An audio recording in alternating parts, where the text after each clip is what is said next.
Welcome back. I'm Greg Jarrett in for Lou Dobbs. The chairman of the House Intelligence Committee wants the Department of Justice to stop stonewalling the investigation of corruption and collusion at the DOJ and the FBI both. Republican Representative Devin Nunes sending a letter to Deputy Attorney General Rod Rosenstein once again asking for documents and testimony related to the discredited Trump dossier, information he first sought more than 4 months ago during the summertime. Representative Nunes writes, unfortunately, the DOJ and FBI's intransigence with respect to the August 24th subpoenas is part of a broader pattern of behavior that can no longer be tolerated. My next guest wrote an op-ed in USA Today this week calling on special counsel Robert Mueller to end the Russia witch hunt. We're joined now by Arizona Republican Congressman Andy Biggs, who's a member of the House Judiciary Committee. Congressman, great to see you. In your well-written op-ed, you remind readers that James Comey's the guy who purposely leaked government documents to trigger the special counsel. I'll take it a step further and say there's now evidence that Comey played a direct role in the appointment of Robert Mueller by Rod Rosenstein. All three are thick as thieves, have been working together for years. Are you convinced that because of them and their partisan bias, that this is now an illegitimate investigation of President Trump? Yes, I am.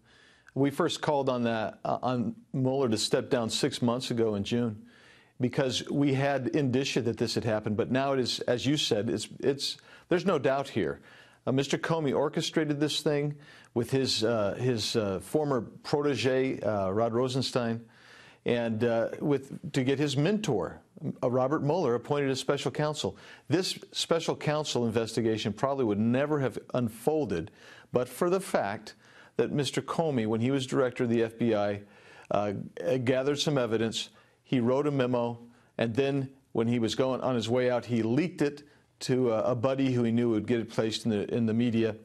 And thus we have this ridiculous, overly broad investigation going now that was supposed to be on whether the Trump team, when he was a candidate, was conspiring with the Russians to affect our elections. We know that isn't true. Right. That didn't happen. Right. But now they're going way beyond this, and it becomes a witch hunt when you're abusing your power, and what this looks like very clearly. Speaking of James Comey, as I read the law, it is a crime to convert government property to your own use and then leak it to somebody who's unauthorized.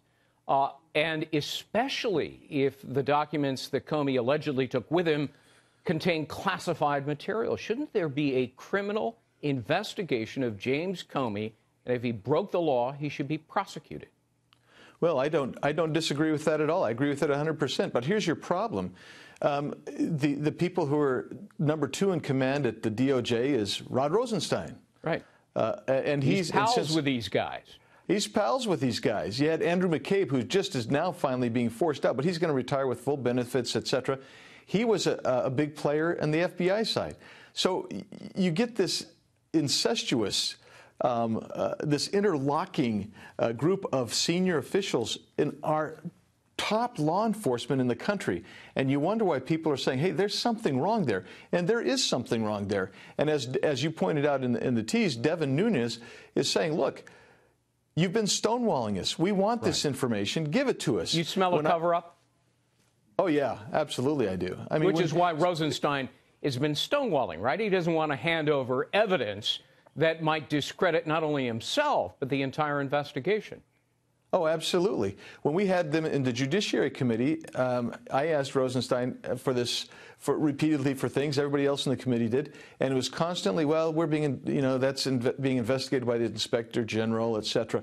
They are doing everything they can to stonewall Congress and the American public on these investigations. Right. And I tell you what, the one thing that came out of that is both Director Wray and Attorney General Sessions agreed that if the Inspector General finds anomalies in the Hillary Clinton cover-up and the fake exoneration, right, which we already know exists, they both said they would reopen those investigations. Do you think these people in the FBI, Comey, McCabe, Baker, maybe Rybicki, Peter Strzok, Lisa Page, were all engaged in a plot to absolve Hillary Clinton for political reasons to clear her path to the presidency?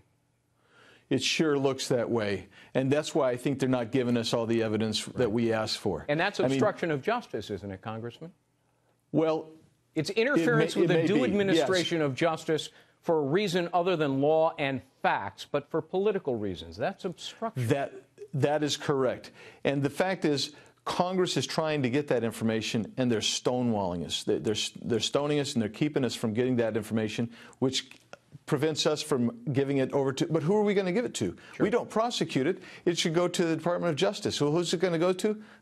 Rod Rosenstein. Right. Isn't that exactly why you can't trust the DOJ to investigate themselves and their division called the FBI?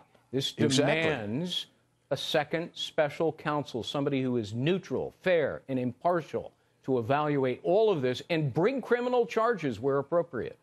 Absolutely. And you would need a better team than Mr. Mueller did, because Mr. Mueller's team, if you look at it, you couldn't have accidentally gotten such a biased team. I mean, that you just, randomly drawing, just saying, hey, this guy looks good, this lady looks good. These people all have an unfair bias in favor of Hillary Clinton and against Donald Trump. Why do you think he did that? One is tempted to say because Mueller decided before he even assembled the team that he was going to do his level best, notwithstanding the evidence, to try to bring down Donald Trump?